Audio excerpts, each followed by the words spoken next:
Here in our audience this evening is Mr. Bob Redlund and Mr. Harry Stockson. And I know most of these gentlemen, and our other gentleman is Mr. Houston, Bill Houston. He is not able to be here either.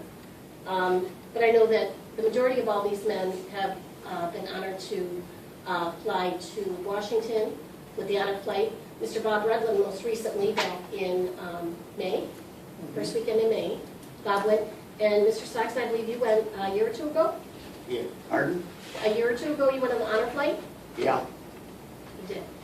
Are there any stories that you would like to share other than, no?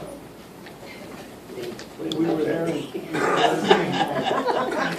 With that, I'll go ahead and read the proclamation.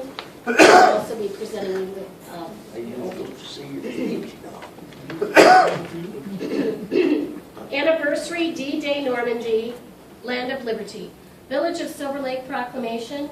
Whereas on June 6, 1944, more than 150,000 Allied troops landed on the heavily fortified beaches of Normandy, France, and whereas more than 5,000 ships and 10,000 aircraft supported the D-Day invasion, which has been called the beginning of the end of the war in Europe, and whereas the D-Day cost was high, with more than 9,000 Allied soldiers killed or wounded, and whereas among whose honorably served from the village of Silver Lake in World War II were Bill Houston, Scott Welch, Bob Redlund, Henry Beards, Harry Stockson, James Hornoff, and Anthony Hornoff, and whereas the citizens of Silver Lake on the 70th anniversary of D-Day owe a debt of gratitude to these men and to the men and women who served and defended their country in World War II.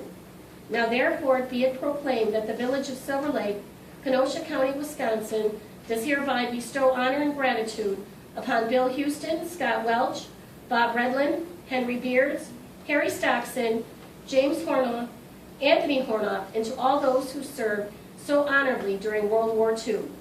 And witness whereof I hereunto set my hand on this 4th day of June, 2014.